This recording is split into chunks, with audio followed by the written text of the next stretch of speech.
Hello दोस्तों, आपको स्वागत करते हैं हमारा गॉड्स एकेडमी के यूट्यूब चैनल पर। दोस्तों, आप जानते हैं कि आपके आसपास जब नजर लगाते हैं तो इंसान और हम मनुष्य लोग कितने अलग अलग प्रक्रियाओं अलग अलग तरीकों से जीवन यापन करते हैं। हम हर एक को देखते हैं, उनमें से कुछ ना कुछ हम में से अलग पाई ही जाती है। उनके रहन सहन, उनके स्वभाव, उनकी पसंदता, उनके ड्रेस क्लॉथिंग सिस्टम, हर चीज अलग अलग में हम लोग विविधता में जीवन यापन करते हैं। क्या आप जानते हैं कि इस विभिन्नता में एकता क्या हो सकती है हमारी हर इंसान और हर मनुष्य के बीच में? ये दोस्तों हम पा सकते हैं कि एक तो है हमारी स्वभाव में हम लोग सब बने हुए हैं कि एक ही कंपोनेंट से, और वही कंपोनेंट क्या है हम लोग उसको देखने चाहेंगे। और हम और भी जानते हैं कि सभी धर्म शास्त्र में ये हमें बताती है कि हर मनुष्य संसार में जो जन्म हुआ है वो पापी है।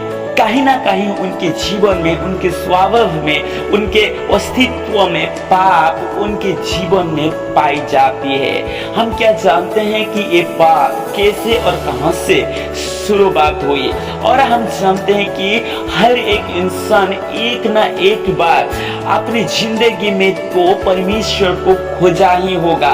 उनके सहारा लेने के लिए हमेशा उनकी मदद मांगी होगी। आप अगर विश्वास नहीं करते तो ऐसे हम समझ सकते हैं कि दुनिया का सबसे प्रभु को नहीं मानने वाला लीडर जो है रिचर्ड डॉकिंस, उन्होंने जब उनको पूछा गया अपनी किताब गॉड्स डेल्यूशन का टाइटल्स का नाम डिसाइड करने के लिए जब पूछा गया था तो उनको पता ही नहीं था, और उनको याद करवाने के लिए उन्होंने कहीं ना कहीं उनकी जिंदगी, उनके आत्मिक अस्तित्व से वो परमेश्वर को ओ माय गॉड कहा के उनको पुकारा ताकि परमेश्वर मदद करे कि अपने लिखे हुए किताब का 5 टाइटल का नाम बताने के लिए। आप समझ में आया होगा दोस्तों कि कितने हम लोग एक ना एक बार हर इंसान अपने जिंदगी में प्रभु की सहारा के लिए पुकारा होगा।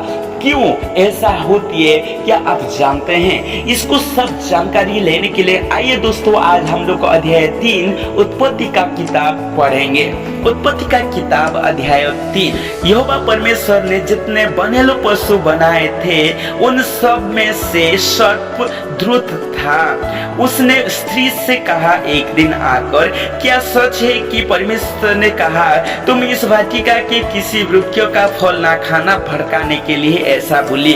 स्त्री ने सर्प से कहा, इस वाटिका के वृक्षों के फल हम खा सकते हैं, पर जो वृक्ष वाटिका के बीच में है उनके फल के बारे में यहोवा परमेश्वर ने कहा है कि ना तुम उसको खाना और ना तो उसको छूना, नहीं तो मर जाओगे। तब सर्प ने स्त्री से कहा, तुम निश्चय ना मरोगे, झूठ बोल रही है। हम योना का पुस्तक 8 का 44 जब हम पढ़ते हैं तो यीशु मसीह उसमें शैतान के बारे में कहते हुए ये कहा है, वो तो आरंभ से हत्यारा है कि झूठ बोलना।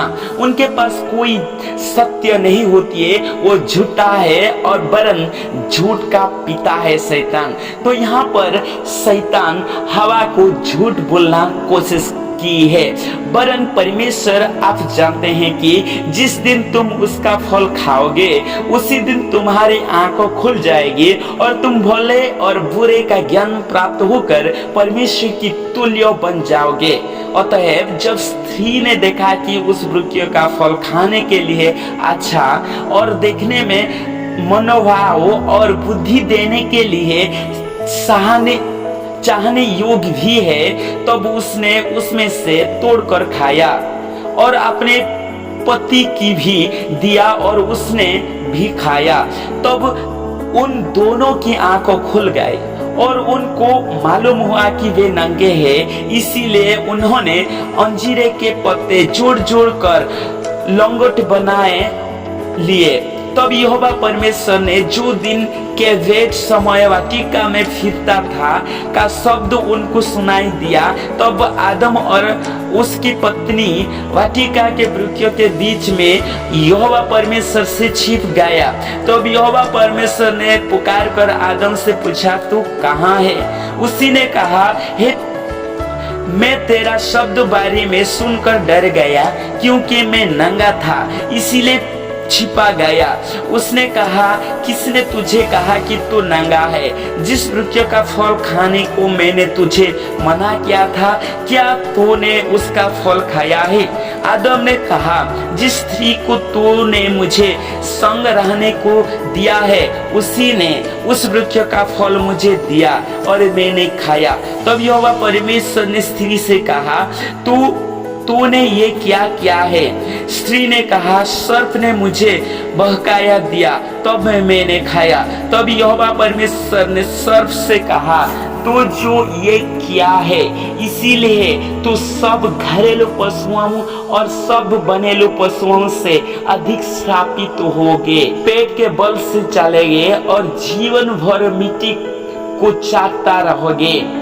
और मैं तेरे और इस स्त्री के बीच में और तेरे वंश और इसके वंश के बीच में एक बेड़ उत्पन्न करूंगा। वो तेरे सिर को कुचल डालेगा, तो उसकी एड़ी को डसेगा। फिर स्त्री से उसने कहा, मैं तेरी पीड़ा और तेरे गर्भवती होने की दुख को बहुत बढ़ाऊंगा। तू पीड़ित होकर बालक उत्पन्न करेगी और तेरी लालसा तेरी पति की ओर होगी और वो तुझ पर प्रभुता करेगा। और आदम से उसने कहा, तूने जो अपने पत्नी की बात सुनी और जिस वृक्षों के फल के विषय में मैंने तुझे आज्ञा दी थी कि तू उससे ना खाना, उसको तूने खाया है, इसीलिए भूमि तेरी कारण श्रापित है। तू उसी के उपज जीवन भर दुख के साथ खाया करेगा और वो तेरे लिए कांटे और उठ कांटोरे उगाएगी। और तू खेत के उपज खाएगा और अपने माथे की पसीने की रोटी खाया करेगा और अंत में मिट्टी में मिल जाएगा, क्योंकि तू उसी में से निकाला गया है। तू मिट्टी तो है और मिट्टी में ही फिर मिल जाएगा। आदम ने अपनी पत्नी का नाम हवा रखा, क्योंकि जितने मनुष्य जीवित थे उन सब के अधिमाता वही हुई। और यहोवा परमेश्वर ने आदम और उसकी पत्नी के लिए चमड़े के अंगरखे बनाकर उनको पहनाया। फिर यहोवा परमेश्वर ने कहा, मनुष्य भले बुरे का ज्ञान पाकर हम में से एक के समान हो गया है, इसीलिए अब ऐसा ना हो कि वो हाथ बड़ा कर जीवन के वृक्षों का फल भी तोड़ के खा ले और सदा जीवित रहे। इसीलिए यहोवा परमेश्वर ने उसको एदन की वाटिका में से निकाल दिया कि वो उस भूमि पर खेती करे जिसमें से वो बनाया गया था। इसीलिए आदम को उसने निकाला दिया और जीवन के वृक्षों के मार्ग का पहरा देने के लिए एदन की वाटिका के पूर्व की ओर कौरव को और चारों ओर घूमने वाले ज्वालामय तलवार को भी नियुक्त कर दिया। मेरे प्यारे दोस्तों, हम इस जगह पर अध्याय 3 में ये देख रहे थे कि संसार में पाप की शुरुआत कैसे हुआ, और यहाँ पर बहुत ही अच्छी बेहतरीन तरीका से वर्णन की गई कि जब परमेश्वर ने सब कुछ बनाने के बाद इंसान को अधिक उत्तम तरीका से बनाने के बाद उनको एक वाटिका में एदन वाटिका में बगीचा में रखे थे।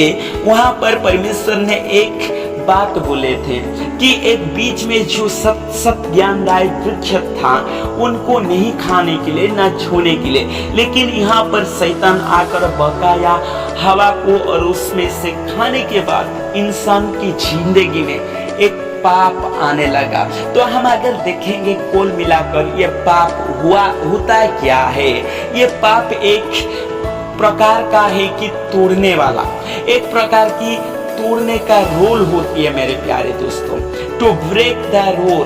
अपने जिंदगी में जब जा रहे हो वहां पर कुछ रिस्ट्रिक्शन पाया जाता है, कुछ रुकावट पाया जाता है। हाँ, हम अगर रास्ता में चल रहे हैं तो सरकारी तरीका से, सरकारी और से हम लोगों को रास्ता में जाने का एक रोल और नियम तैयार किया गया है।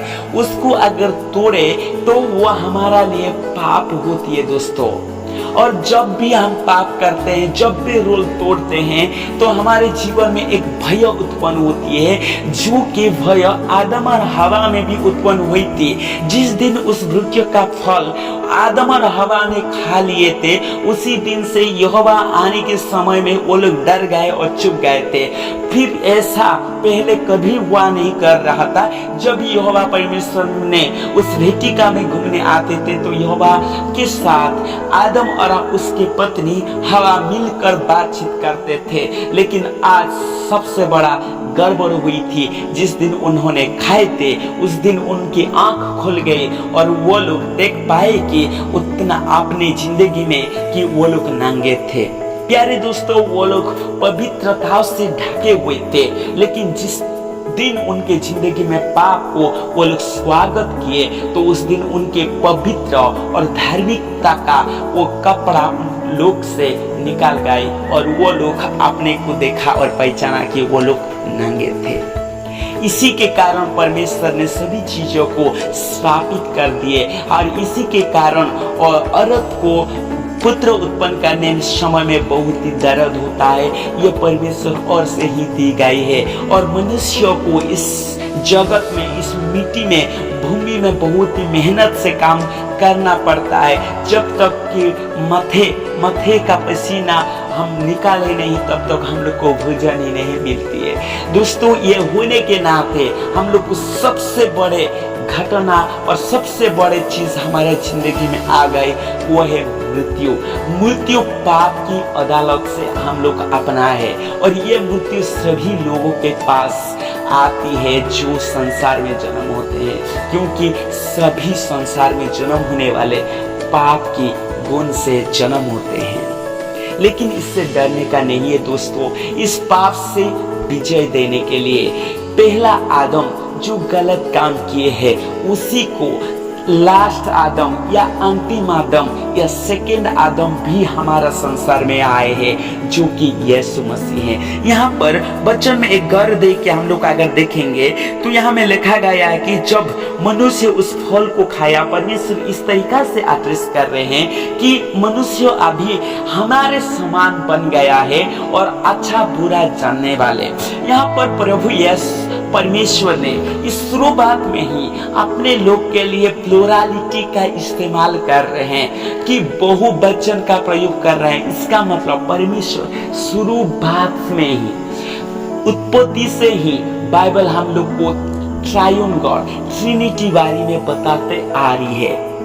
और अंतिम में हम लोग को जानते हैं कि आदम भेटिका से आदम हवा को परमेश्वर निकाल दिए और उसी को सुरक्षा करने के लिए कौरव को लगाए और ज्वालामय तलवार से उसी को सुरक्षा दे रहे। दोस्तों, इस भेटिका के फल अभी भी है, क्योंकि ये ना चाहे कि परमेश्वर इस पापी मनुष्य उस जीवित वृक्ष का फल भी तोड़कर खाए और अनंत जीवन प्राप्त हुए।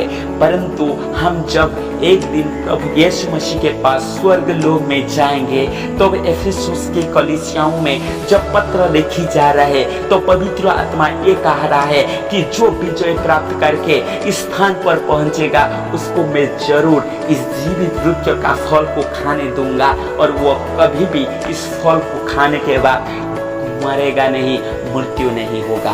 प्रकाशित वाक्य 1:7 में लिखी गई है। हम लोग आशा करते हैं कि इस पाप की विजय से हम प्रभु यीशु मसीह के ओर से पा सकते हैं, और जो कोई भी प्रभु यीशु मसीह को विश्वास करता है, वो एक दिन उस स्थान पर पहुंचेगा और उस वृक्ष का फल खाकर वो अनंत जीवन प्राप्त होगा। प्यारे दोस्तों, आप सुन रहे थे गर्ल्स एकेडमी यूट्यूब चैनल। आपको प्रभु आशीष करे। God bless you. Thank you.